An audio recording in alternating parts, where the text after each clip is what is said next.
So just by being there, you're being an example.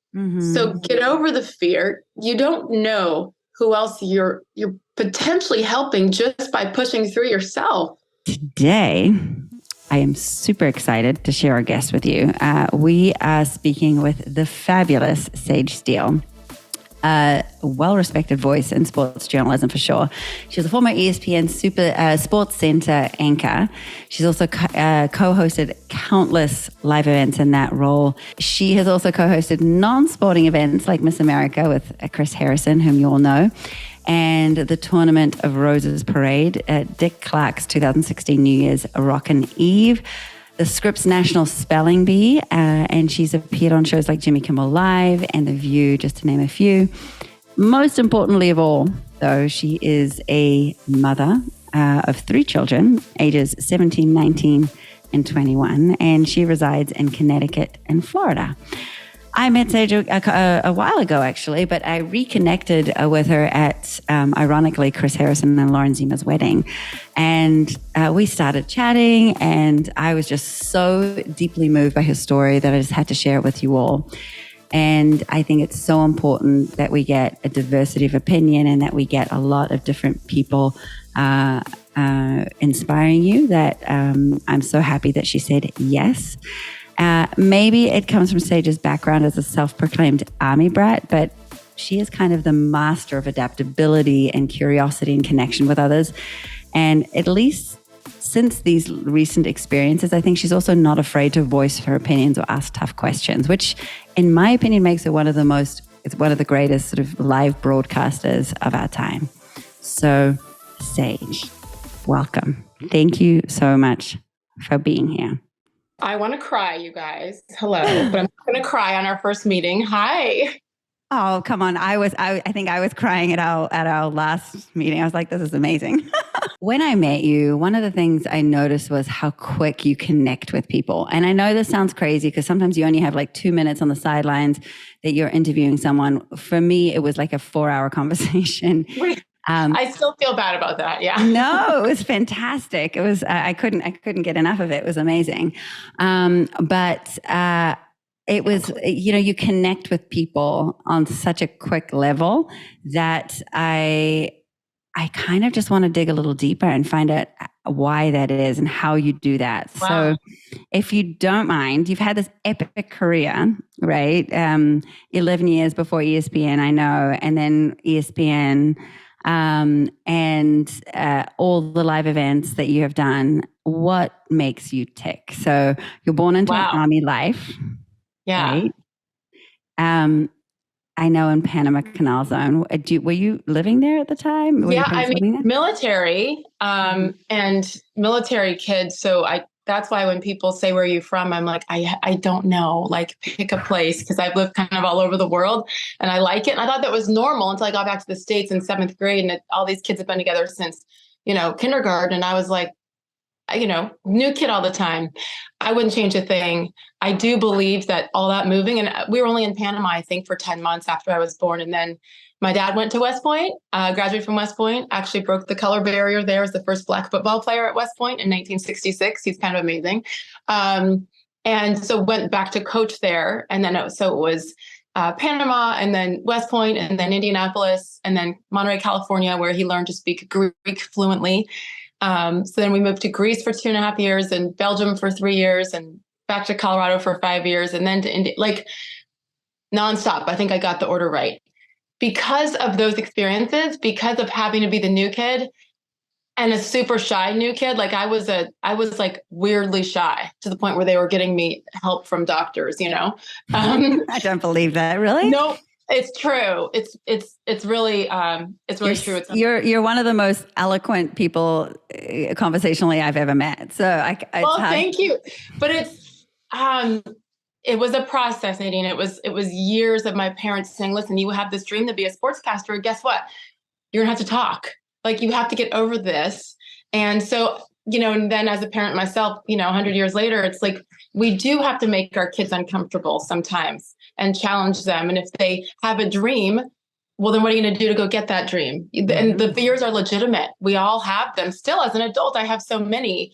But I know from being pushed by my parents at a young age and then pushing myself, that it's so worth it, even if you don't achieve the dream, even if you fall on your face. I've fallen on my face so many times on national TV in front of millions of people. But you have to get back up. But I do want people to know that like that shyness exists and I still have to push through it. But every single time I have, something good has come on the other end of it, That's so interesting that you talk about the power of belief there. Your dad sounds like the most amazing guy ever. And your mom, by the way, I've heard you talk about your mom as well. But where does that, the power of belief that you can become a sportscaster, because you don't exactly no offense, but it's like such a man's world, right? And so how did you think, okay, I'm gonna end up on ESPN? Like, how did that happen? It was this crazy dream. I had no business dreaming, especially, I'm 51 now. So when I announced this dream, it was 1984. I was watching the Los Angeles Olympics. And I remember being in awe of these athletes and how can they put it all together at that one moment when you've worked your entire life for this one moment. And then you're there, and it's not just your own pressures. The world is watching you representing your country. Like, I was in awe of this mental toughness of these athletes, not just the physical obvious part. And I wanted to tell those stories. I wanted to know what made them tick. And I knew I wouldn't be a good enough athlete to do anything past high school, and I was right. So what's the second best way is to tell their stories. And I also knew at a young age, and maybe it's the military kid in me and the camaraderie that comes with it, but sports brings people together, and it doesn't matter on a football Sunday, if you're at Giant Stadium or if you're a 49ers fan out there at the old Candlestick Park. And for 3 hours on that day, everybody's the same. You're all just rooting for your team. And it doesn't matter your race, your politics, your socioeconomic status, your religion, like nothing matters except your team. And I felt that and I loved it. And I want to be around positive, happy people. It isn't always happy in sports, but it is an escape for millions of people around the world. And you look at the effect of soccer in different countries and how those games are insane. And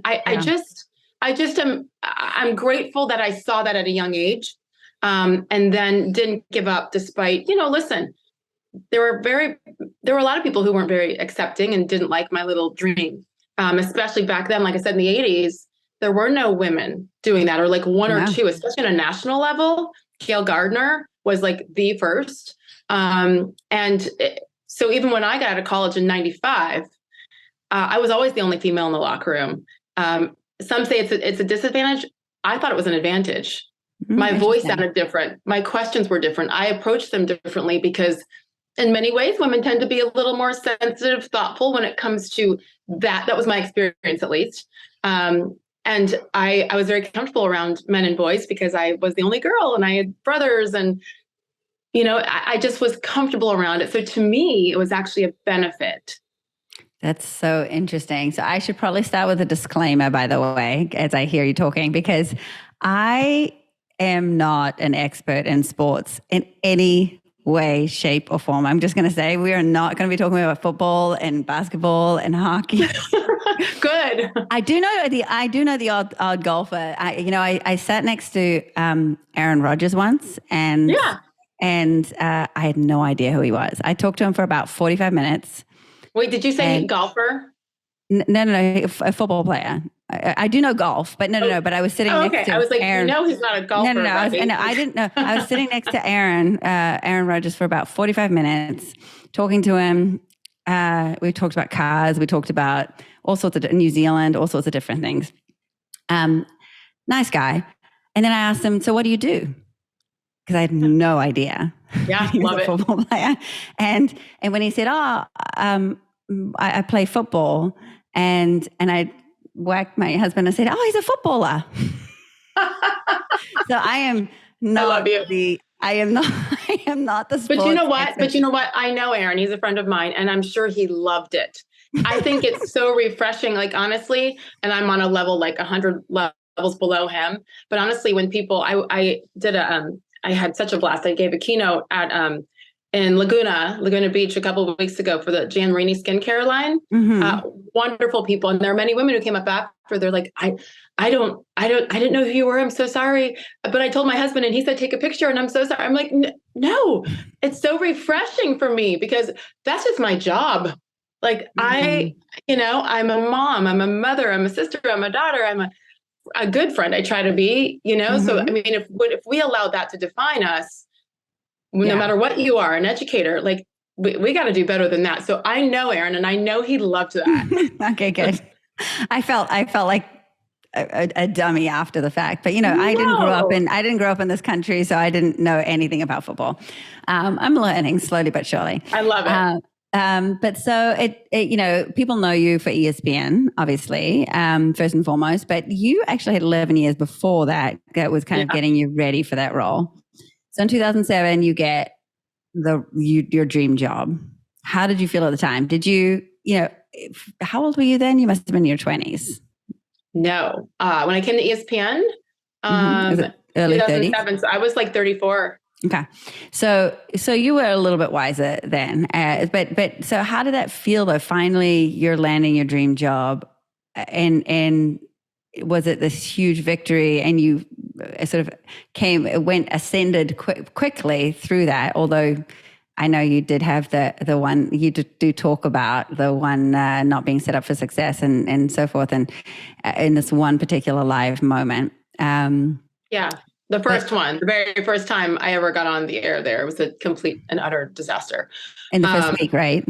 Usually they give you about 30 days to acclimate and they would put you on ESPN News, which is, not watched as much. And so you can go there and screw up basically because there's not as many eyeballs on you. Mm-hmm. So I didn't get that chance. Someone called in sick and they're like, we need you. And listen, I knew I wasn't ready, but what do you say no? To prime time? No. You gotta take it. And I knew it, and it happened to be, for those of you sports fans, it happened to be the first day of the men's NCAA tournament basketball. So there's like 150,000 basketball games on. And then you have to, break it all down. And then it was the 6 p.m. Eastern Sports Center, like prime time. And no, it was just, I get like nervous thinking about this again. And it's been almost 17 years. To answer your question though, when I got, I haven't told this story very often. I had been working for years to get to ESPN and I would communicate with the bosses here and I'd send them my, VHS resume tape to get feedback. No internet really to that point. There are no YouTube links that you're sending, Mm-hmm. And for years they said, okay, this is what you need to work on. You can do this better and this differently and that differently. And so it was quite a process because it, was the worldwide leader in sports. It was where everybody wanted to go if you were a sportscaster. In 2004, I actually got the offer. Went in 2007, but I got the offer in 2004, and I actually turned it down. Wow. It was I haven't told the story often. It was my, again, dream since childhood. But a dear friend of mine who passed away 9 years ago, Stuart Scott, the late, great Stuart Scott, he was an incredible sportscaster, and he was my dear friend. He believed in me before I believed in me, put it that way. And especially working at ESPN, not an easy place to work. So he helped me more than he will ever knew when he was alive. And I believe he knows now. But he told me, and I when I met him, I was pregnant. No. I met him when I had one kid, got the job offer when I was about to have my second. So my first was 21 months old and my second was coming out.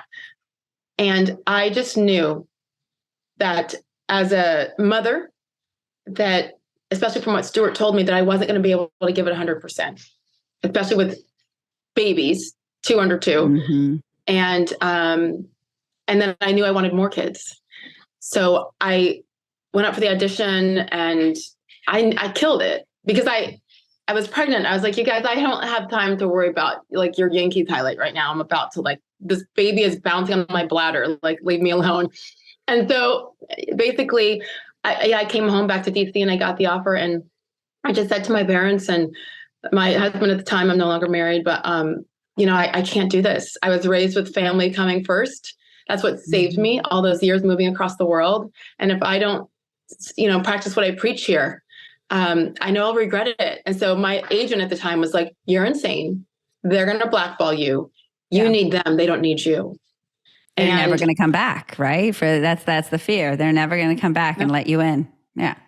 But I have a very strong faith. And for me, between that and the priorities of family first, that was the ultimate test. And I took a chance, and I had another kid. I signed a 3-year contract, another one, and I had my third child. I had all 3 in less than 4 years, and I was on the road with NFL teams and hosting shows at night and chaos, and they called back 3 years later. And I had my babies, and I knew I was done. And I knew I'd done everything in Washington, D.C. at that point, in a big market. So I was better at my job. I was more prepared.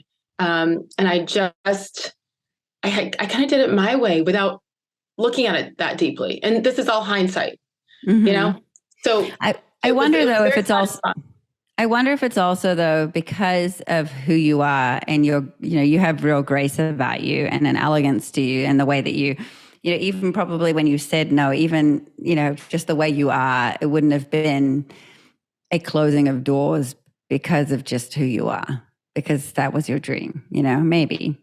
I honestly, Nadine, I don't think I looked at it that deeply. I was scared. Mm-hmm. I was convinced they weren't going to call me back, but I just knew that if I chose my family first, I wouldn't ever regret that. I would always wonder. I'd always wonder, oh my gosh, could I have done it?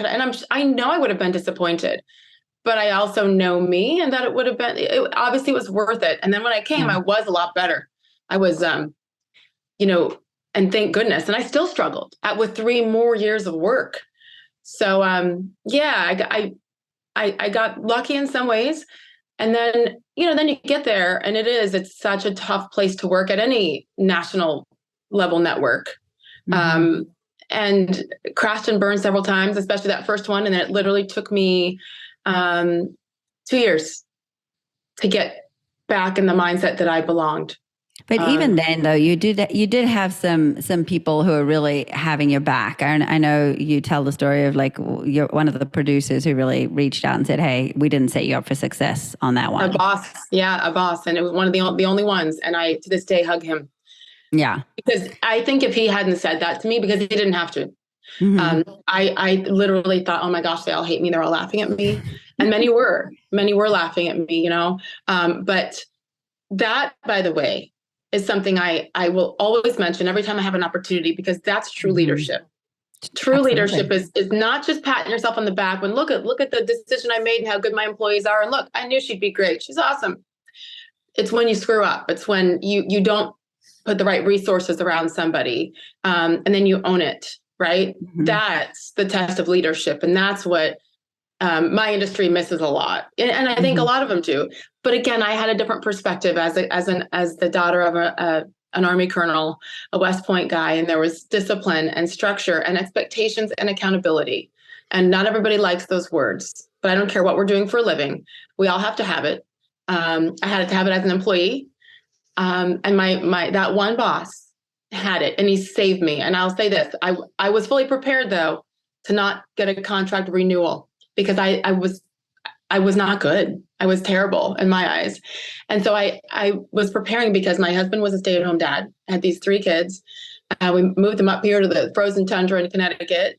And I was like, when they don't offer me a new deal, what am I going to do? How am I going to feed my family?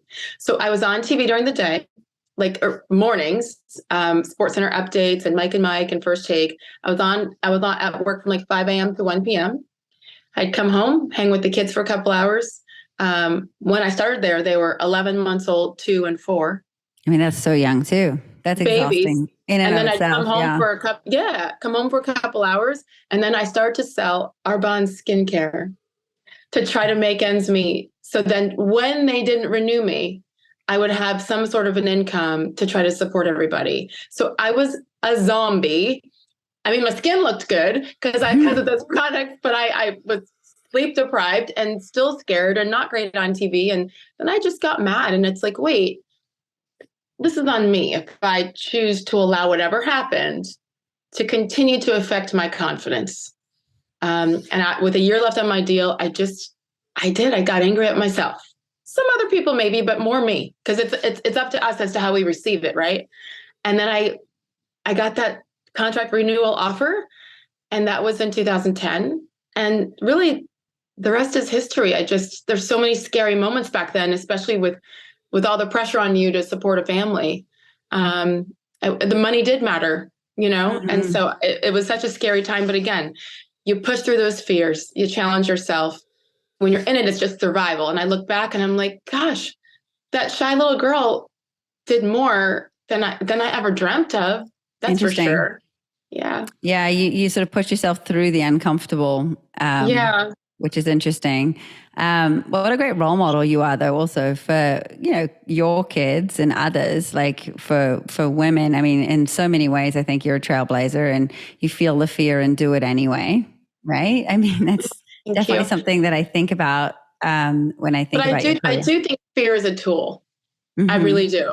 Yeah. It's just a matter of getting it through the minds of our kids. Yeah. And especially as educators, to me, oh my goodness, you have the toughest, most important job out there. And I'm in awe, really, I really am. And because it's not just one kid, it's a classroom full of kids, or several classrooms, depending on what grade. And then you have your own kids quite often. Like, I don't understand that. And because it is the guidance that we have from teachers, and you remember the great ones, remember the others that weren't so great, right? I mean, to me, everyone remembers their teachers, no matter how old you are. And I think it's so special. All three of my kids had the same kindergarten teacher here, and we still exchange Christmas cards. Until my kindergarten teacher passed away suddenly about 6 years ago. He was at my wedding, like the influence that teachers have. I get emotional because of all the great memories. And I had a million teachers and speaking different languages and all over the country, all over the world. But there's pressure. And that's why the importance of leadership and accountability and helping these kids push through fears, especially if at home they might not be getting it. It's a lot. So you've been, in live broadcasting, there's obviously a tremendous pressure as well, right? There's like a lot of uncertainty, there's stress and all that sort of stuff, because, some of these events are 2 hours, 3 hours, 4, they're long, right? Football game, they say, is whenever there's 4 minutes left and it's like 40 minutes later, the game ends. Exactly.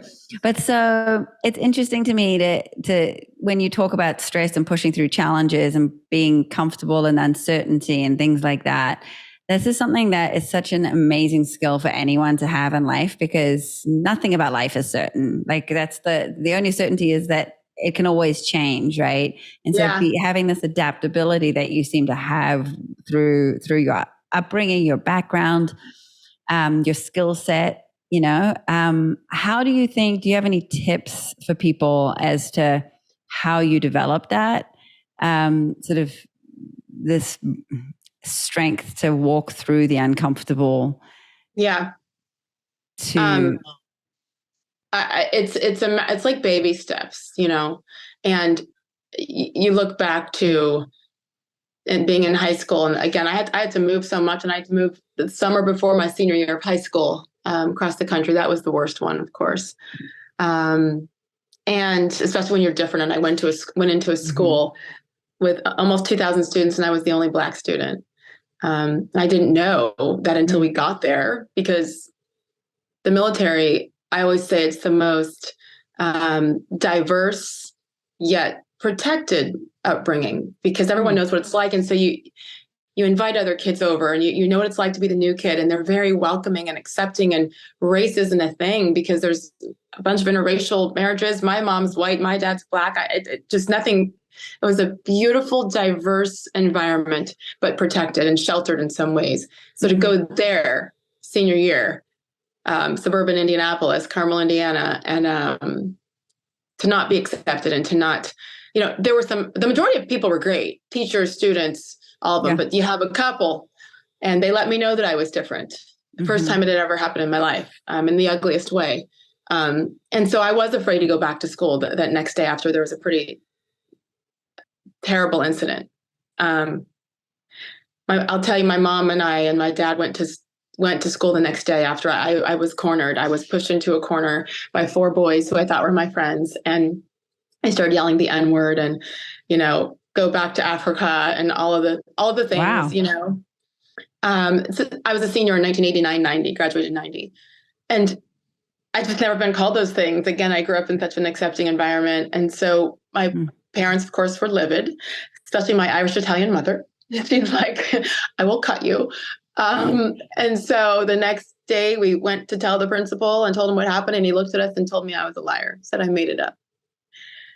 So I was afraid to go back in. I was afraid for teachers to see me. I thought they all thought I was a liar. I thought, and again, I was still shy and new and just wanted to fit in. And it was like definitely the low point in my life up to then. But I had a woman named Agnes Kam, the German teacher in the school. I didn't take German. I didn't think she or anyone knew who I was. And I was walking through the hall a few days later, head down, scared to make eye contact, fear again. And all of a sudden she taps me on the shoulder and she grabs me and she pulls me into a classroom. She's like, you don't know me, but I know you. She said, I heard what happened and I'm so sorry. And she said, just know this.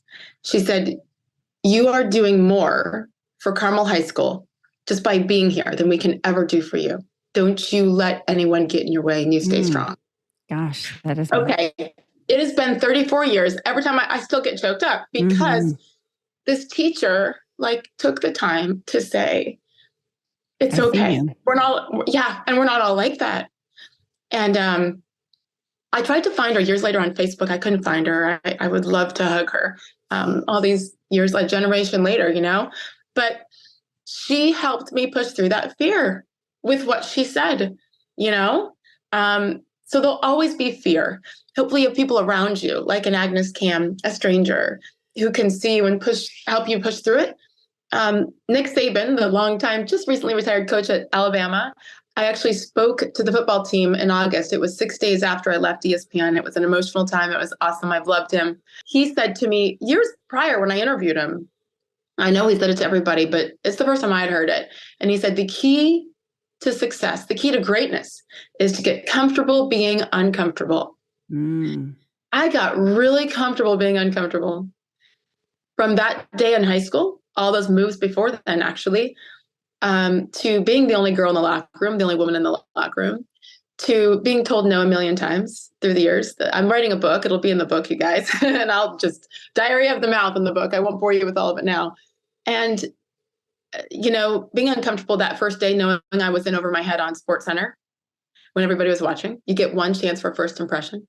Being uncomfortable selling skincare when I knew nothing about it, being uncomfortable every day, being uncomfortable going on to host the NBA finals on international TV with 30 million viewers. And, I hope my kids know I'm not there. I'm missing something. I'm missing a dance recital or a track meet. And I hope they know that fear that your kids aren't going to a million fears, but every single time you push through, it gets a little better. Right.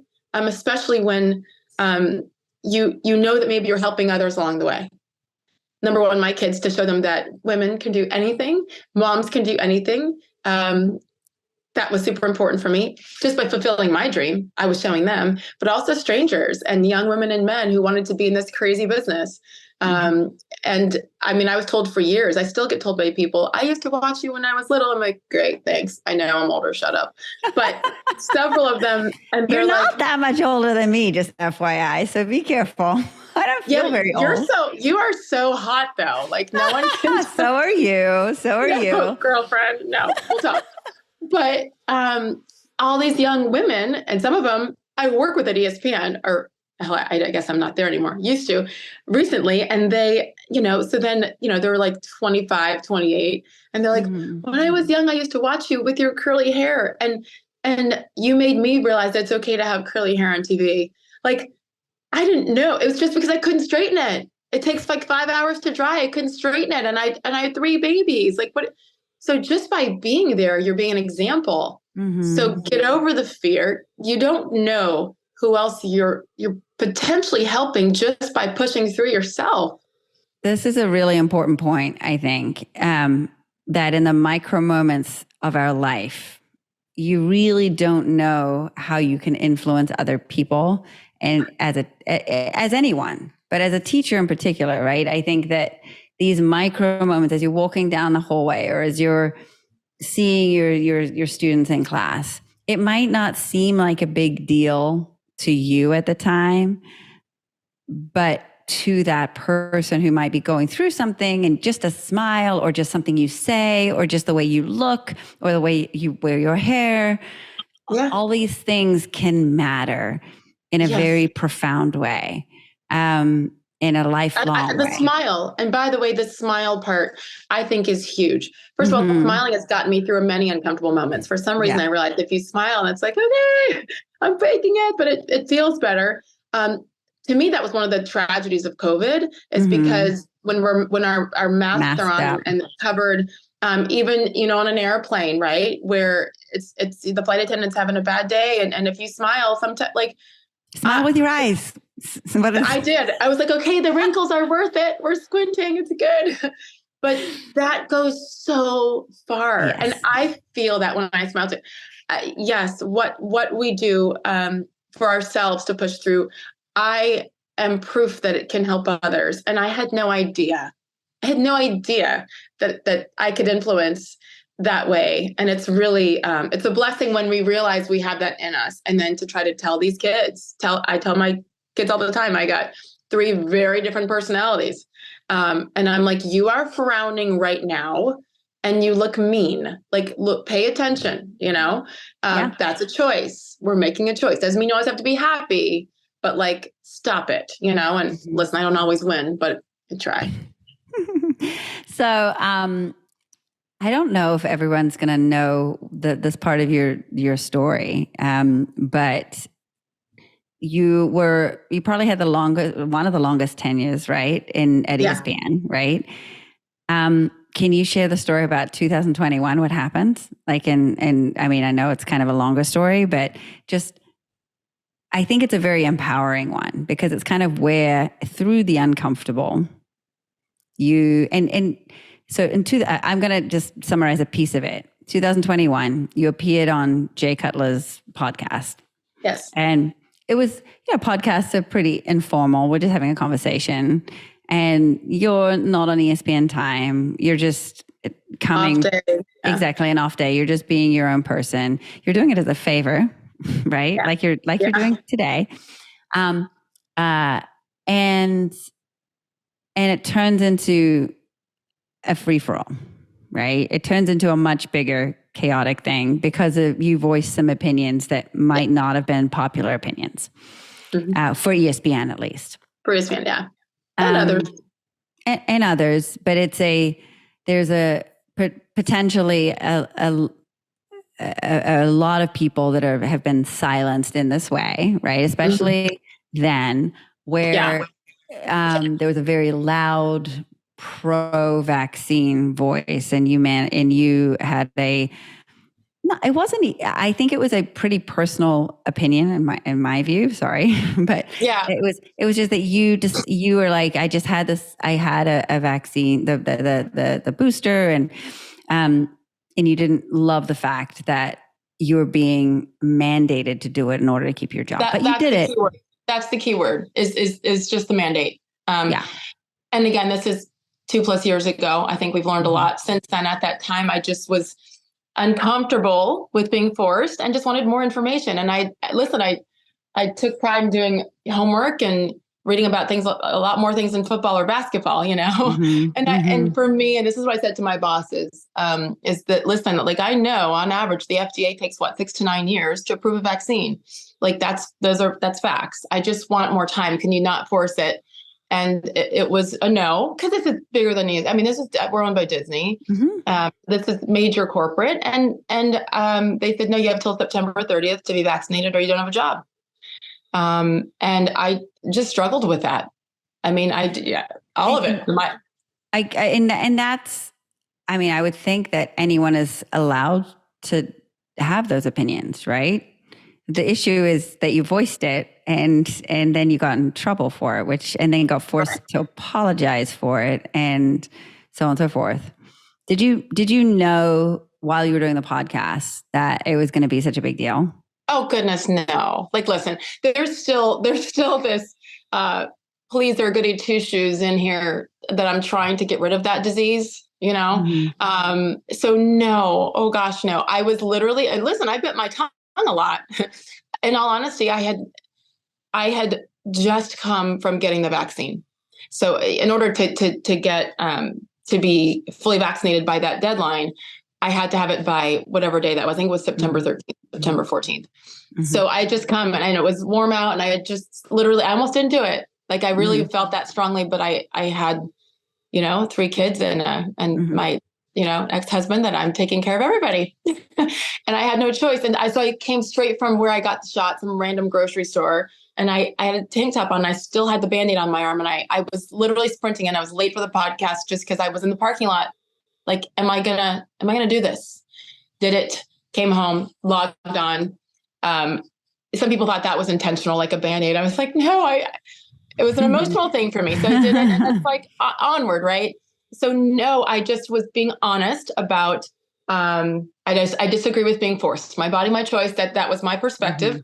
But I did it. I complied because I love my job. I love my job and I needed my job, but I loved it. And I spent a lot of time and invested a lot of time. I couldn't afford to let it go either. And there were some race comments that got me in trouble as well. I'm a biracial woman and a proud biracial woman. And I have been told for years, starting with Barbara Walters on The View, who told me that she shamed me for not identifying as Black versus biracial. And I took offense to that. So that story was repeated on the podcast with Jay Cutler. And, that's a very sensitive topic for me. And as I tried to lighten the mood whenever I'm asked about it by people who have an issue with it. And I'm pretty sure my white mom was there the day I was born. And I choose to celebrate all of my family and not just whichever part you think I should, that's my choice. And she had compared, she's like, well, when this happened, she's like, well, Barack Obama, he's biracial too. And he has a white mother and a white grandmother and a Black father, and he chooses to identify as Black. And I said, well, congratulations to the president. This is in 2014 originally. I said, I said, that's fascinating to me because his Black father was not around. He wrote a book about that. Like, this is not breaking news, but he chooses that. I choose to celebrate my entire family. So those two comments are what, got me canceled for probably the 5th time. That was not the first time I was canceled, but I kept bouncing back. But obviously at that point, so crazy to me because there are way worse comments out there that people are making and correct, not getting canceled for. And that was the key. So when I stood up for myself, and there've been many things leading up to this, but when I was pulled off the air, assignments taken away, told to apologize, forced to apologize, or I'd lose my job. And then they followed it up with, well, we respect diversity of thought. It's like, but only when it's in line with us. Exactly. And so that was my thing. And again, it had happened many times. And then after they suspended me and punished me, I had coworkers going on the air, on ESPN platforms, talking about the Roe versus Wade situation on an NBA show, or anything racial on sports platforms that had nothing to do with sports. Yeah. So my thing is just leadership. Be consistent with your rules. You can't crush one person who has this opinion while complying, but then everyone else who does, and on an off day on my own time, but then other people go on our paid platform and say things non-sports related that are very political. And what the situation in Florida and that alleged "Don't Say Gay" bill, that whole thing on a football show. So I just need consistency. And if you were going to punish me, and that was the basis of what ended up being a lawsuit against Disney and ESPN, and it's little old shy Sage who said enough, and I just wanted consistency for everybody. The rules must be the same. So that's how it ended. This is so you did end up settling that case, but they settled with you, which is a huge victory. Congratulations. But it's, can I say real quick, it devastated me. I know, I'm sure. Like, it devastated me to have to make that decision. It did, because this is the company that I dreamt of working for, and that I did it at the highest level for 16 and a half years. And I did not want to do that. I loved it. And it was a moment in my life, a turning point that I knew once you do that, you're not, your career's changing. Everything's going to change. And it lasted for 16 months. So the lawsuits filed every single day, with the pending lawsuit against Disney. I went on that TV screen. I went on and did my show and helped produce my show. And for 2 live hours every day, put it back here, compartmentalized, because I'm a professional and I have teammates who depend on me, and I loved my job. So it broke me. And I need you to know that, because when I got divorced, I didn't even use an attorney. Like, I'm the least litigious person. I should have. Like, trust me, it's just there's right and wrong. And regardless of anyone's opinion on any of the topics, we must be consistent with our leadership. And I don't care what field we're in. And I needed to prove that point, and I did. I think that was kind of the big connection point when you and I had the conversation that day. And that's one of the reasons that I really wanted to bring you in, because I think the really interesting piece of all this is we live in a pluralistic society, right? Where we have lots of different opinions and lots of different perspectives, and that is supposed to be welcomed and that should be protected. And the reason for that is that that's how we get to a true consensus. That is how we truly uncover more knowledge. It's only when you hear every side of, I have a concern about this, or I don't like this, and why, and let's dig a little deeper. And if you are silencing or shortcutting that dialogue and using fear as a mechanism to silence that, that's a very dangerous sort of platform that you're blinding yourself to possible dangers, pitfalls. I think we should be welcoming that. And in education, right, we've had a lot of talk about safe learning environments. And it has been somewhere, that's how you get innovation. That's how we uncover new things, is when you create a space where you can explore difficult hot topics, right? Difficult topics without fear of physical or emotional or psychological ramifications or threats, right? Yeah. So that you can say, I'm somebody, for example, I was a lawyer first. I like to play devil's advocate, and I like to take different sides in order to truly understand what I'm talking about. And I'm not glued to one point of view.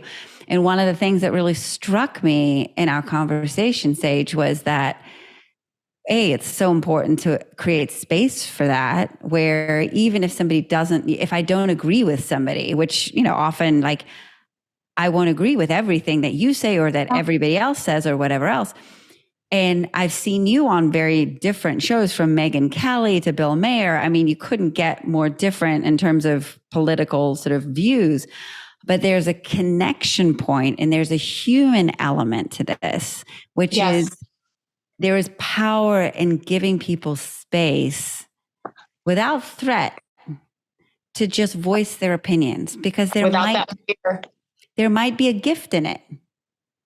Yes, right. It is true. The basis of my lawsuit was diversity of thought.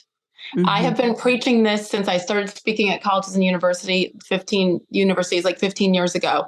And I didn't even, it wasn't a thing then, right? DEI wasn't a thing. It was just how I had felt for being chastised at times for some of my opinions. And I'm like, wait a minute, I love conversations, and I feel like if I based my friendships on politics, my friend group would look very different. We think so differently. To me, that's the beauty of it. That is what makes America great. I thought that's where we were going. I have never shared this story publicly, but for this group, I think it's perfect. It goes back to 2008 when my oldest was in first grade. And there was a conversation. I won't give boring details, but there was a conversation in her music class. And the music teacher didn't like something my daughter Quinn had said. And it was right before the inauguration in 2008, I guess 2009. right? Mm-hmm. Election 08, yeah, Obama, and just a lot of things. And, kids a lot of times repeat what their parents say, right? And I think our favorite kindergarten teacher said at one point, listen, and your new parents going to school for the first time, she's like, okay, I'll believe half of what your kids say about you if you believe half of what they say about me. Okay, deal? And I loved that, right? So just perspective. And so fast forward, and this is in the music class. And that night, Quinn got home, and she's crazy, and she's always all over the place and so fun. And she was super quiet. And I went into her bed to tuck her in her bedroom, and I was like, "Are you okay?" And she started sobbing. And she said, "Mrs. Saunders," who was her favorite teacher, her music teacher, "Mrs. Saunders yelled at me today." And I said, what are you talking about? And I guess there was opinions being thrown around about, 6-year-olds talking politics, right? In other words, what they heard from home. And the teacher didn't like what my Quinn said. And oh my gosh, when I say it was nothing offensive, it was literally, I swear to you, it'll be in the book. I swear to you. I just don't want to bore you with the whole details. And she told Quinn to go stand in the corner and face the wall for 5 minutes because she didn't like what Quinn said. And I was like, wait, what? And I mean, I'm like, what do you mean? And she's like, Mom, did I do something wrong? I said, sweetheart. And trust me, this military girl here, I hold these kids accountable. And if they had said anything that were inappropriate or hurtful or like, I would never accept it. Teachers first. I always trust the teachers first, frankly. And what happened was so wrong. And she goes, Mom, it's my favorite teacher. Does she hate me now? And I was like, she does not. And I said, don't you worry. This will be fixed. I got you. And I went, said goodnight, went in to tell my husband. Of course, he's like, breathe, don't. And so I called my producer. Next morning, I said, I'm not going to be there. I will get there when I get there. And I have to go to the school and talk to the teacher. And, that day, I was just shaking, scared because I didn't want to be that mom either. Right. And so anyway, I walked into the front office and they said, do you have an appointment? And I said, no. And they said, well, I go, I'll be right back. And I walked down the hall. And it's interesting because I'm biracial. My ex-husband is white. My kids, Nadine, you've seen them. My kids literally look totally white. No one has curly hair. Like they do. I was just the birther, as they say. And like no one looks like me. So Mrs. Saunders didn't know who I was. And she saw me and they had told her someone was coming, looked right past me. And I was like, no, hi, I'm Quinn's mom. Because I don't look like my kid. She doesn't look like me. And I said, hi, I just Quinn told me what happened, but you're the adult and I wanted to hear from your perspective what happened because she was pretty upset last night. And Mrs. Saunders went off. She's like, well, she said this. And I let her go. I said, can I ask you a question? I said, she's 6 years old, right? So you know that it's probably something she heard from home. She goes, yes, but da, da, da. I said, wait. I said, so by silencing Quinn, what do you think that taught Quinn? Shove her in a corner because you didn't like what she said? Maybe more importantly, what do you think that taught the other students in the class? That if they have an opinion on something that might be different from their friends, they should just shut up. They should just be quiet. I said, if Quinn says the sky's blue and Johnny says the sky's purple, do you say, Johnny, you're wrong? No, you say, well, why do you think it's purple? Quinn, why do you think it's blue? Maybe it's a combination of both. Maybe it's in the eye of the beholder.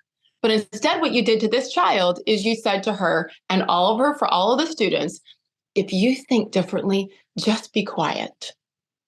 And and Mrs. Saunders was wonderful. And she looked at me and she got choked up and she said, oh my God, you're so right. And I'm so sorry. And I'm crying at this point and she's crying and I hug her. And it was actually a beautiful moment. It was the first time I ever had to stand up for my child, number one. And number two, by the way, pushing through fears. I didn't want the teacher to think I was a crazy mama. Pushing through fears that my work would think that I didn't care, that everything else is more important and I was not going to show up that day. And it taught me a lesson. And who knew that it was foreshadowing what would happen to Quinn's mom years later, to not be silent because she thinks differently, whatever that means, differently from what social media tells us, right? That it was a moment I'll never forget. Mrs. Saunders thanked me later. And I pray that then she was a little more sensitive to make sure that you you encourage conversation. I Mm-hmm. don't care if it's a 50-year-old woman or a 6-year-old kid. If we start with those 6-year-olds, maybe it won't be like this when they're our age. Do you know what's really interesting about that too, though, is because if you had gone in yelling and screaming and telling her that she didn't have a right to, do you know what I mean? You created that space, right? We are, at the end of the day, we're all just humans and nobody's perfect, and people make, it's one of the things I actually started earlier today saying is that, before we are teachers, we're human beings and we have needs. And when we're feeling overwhelmed or when we're feeling unappreciated or any of these things, then I think you just can't problem solve in the same way. And I think it's very easy to get swept up in this group think of this is how it is and that is facts, let's move on, versus listening and creating space to actually hear each other. With those different opinions. At a opinions. different time, very different time. It wasn't nearly as nasty as it is now, and I'm grateful that happened, even though as a mother, when it first happened, right?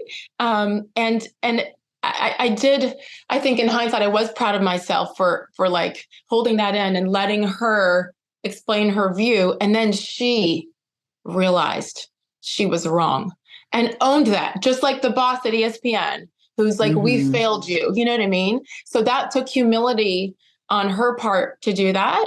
And there's just so many opportunities for this, and we must do it. And that's why, like, I know, as scary as this has been, the fear is always here. As scary as it's been for me that day to stand up for my kid, it shouldn't have been scary, but in some ways it was. I didn't want to affect her and the treatment of her. Maybe if that teacher told other teachers, oh, Quinn's mom is nuts, like, just, you're trying to protect, but also, in general, like, I knew if I stayed silent with what happened and me being silenced and punished and embarrassed, and shut down by the people that I've given everything to for 16 years, that's on me.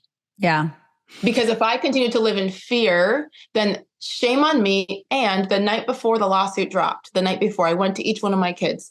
Quinn was already in college. Nicholas was a senior in high school, and Evan, my youngest daughter, sophomore in high school. And each one kind of received it differently.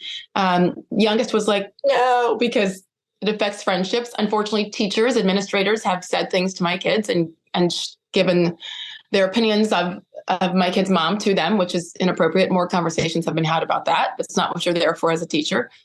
And Quinn from college was like, Mom, I got you. I support you. But people have attacked my kids, death threats against them, threatened to rape my daughters because of the opinions of their mother.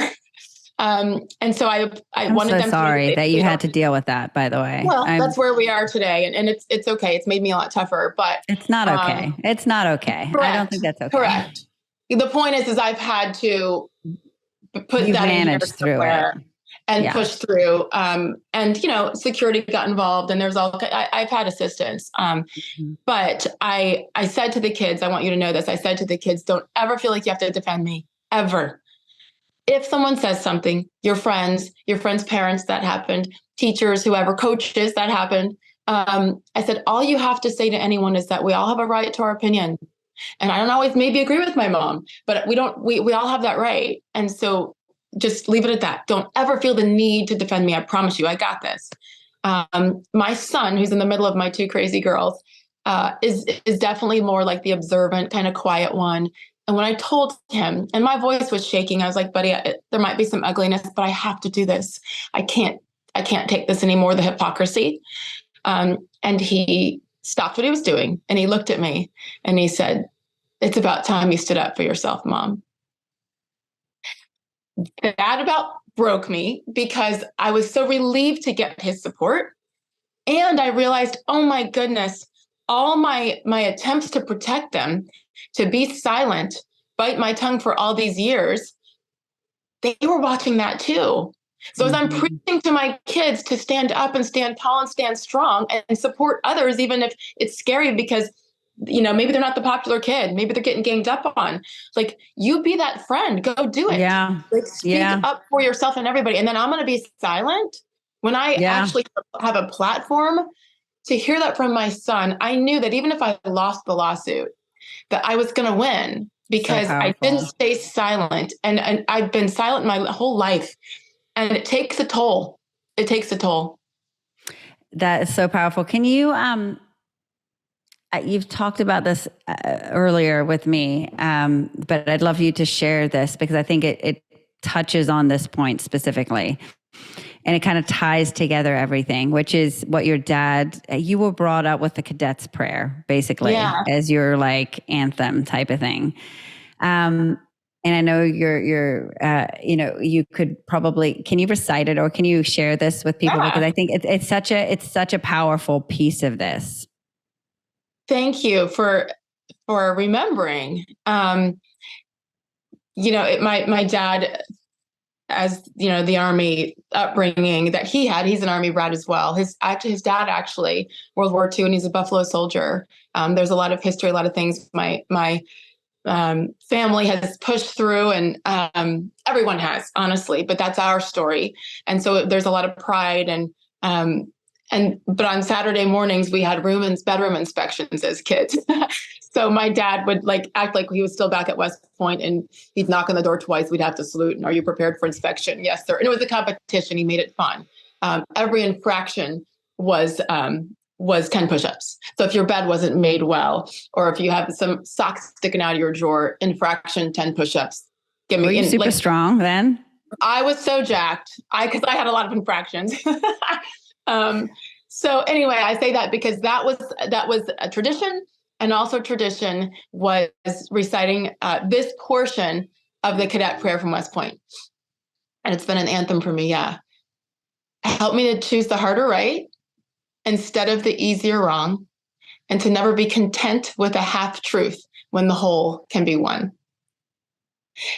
And that's just part of it. So powerful. I believe he probably had to recite that 25,000 times during his 4 years at West Point. And so there's a lot more to it, but that's the part he made us memorize.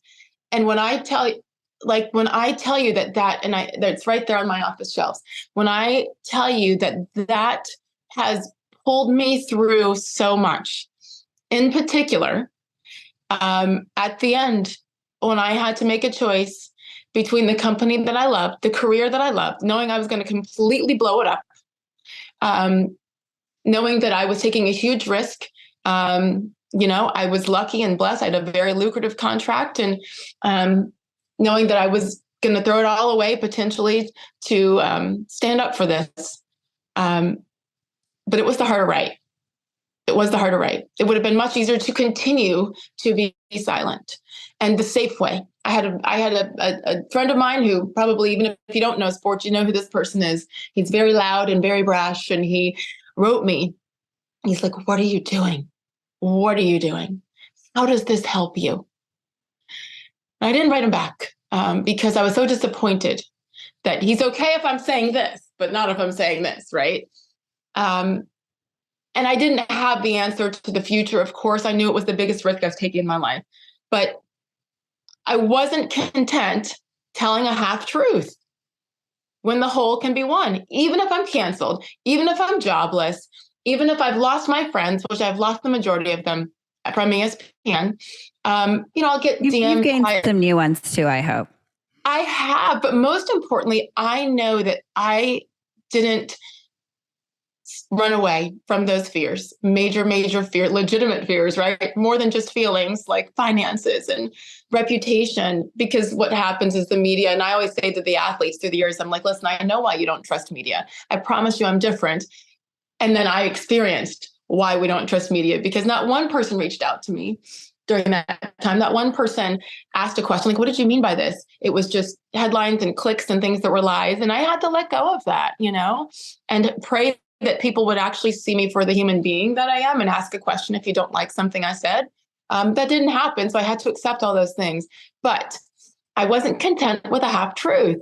And the truth now, in my mind, the reason why I filed, the reason why I'm grateful for how it ended, is because we have to practice this. And I know that even if it's not about my opinions, I know that I was right in pushing for true freedom of speech. True. I will say this: people thought that my lawsuit was based on, the First Amendment.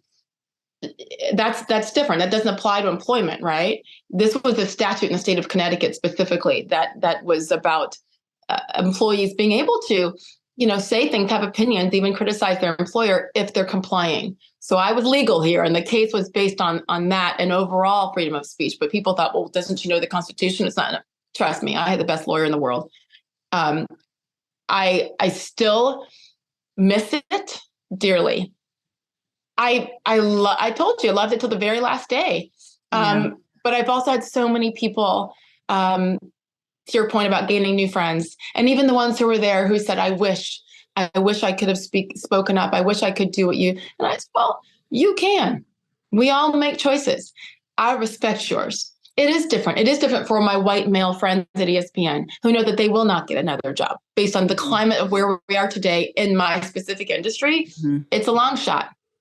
I get it. And to each his own, and I respect that. But that's why I hope that what I did and what I'm continuing to do can speak for those people who are afraid. I do believe that besides being a mother of these three crazies, I believe now this is why God has me on this earth, is because I no longer have fear in that way. There's other fears. And I just figure like I made it this far. And I still have a job, and I have a great announcement coming very, very soon about my next gig. And it is based in diversity of thought with someone that is so opposite of me. I can't wait to find out, because it's. Will you share it with us when you're ready to share it, and I can share it back with the group for sure? Oh my gosh, of course I would love to. I'd be honored to. But it's like I might die trying, you guys. But I know that if this is truly what I'm practicing and having conversations, I'm sure many people on this call, maybe if you've read about me before, you'd be like, oh, this is going to be interesting. She's in that job. She's this. It's okay. Mm-hmm. Because that's your right, number one. And number two, conversation really does make such a difference. And that's what I'm so passionate about, But I had to do it. And trust me, my parents, it's been tough. My dad this whole time has been battling not one, two kinds of cancer and chemotherapy and a whole bunch of shit, but I know that they're more proud of me now than ever before, because I spoke my truth, and I'm trying to bring others up with me. You know what? I think the world is better for people like you in it, who are, brave enough to stand up and have a different perspective. And thank you for doing so. Thank you for being here and talking to us. You are such a dynamic force, and we're just lucky to have you here. As just a human to human person, I think I'm just so lucky to have met you. And you really are an example of whatever you believe. And I like wherever you stand, whether it's politically or religious or sports teams, whatever, there are so many reasons to be divided. But if we don't allow conversations and we don't allow diversity of thought, then we're not better off in this world. So I thank you for your bravery. I thank you for being such an amazing role model and mom and so on and so forth, and a great friend. So thank you. No, thank you. It's such a blessing to have met Nadine. You know her. She's so special. I'm so grateful. And sorry, I cried. You pulled it out of me. Like, you're like a professional interviewer. I was supposed to make you cry. Like, you totally got me. Snot running down my face. And thank you all for what you do and for taking care of babies like mine, even though mine are babies. It truly is. Sometimes I've been humbled through the years. I've almost felt guilty, especially for having a lot of success and all that's come with it.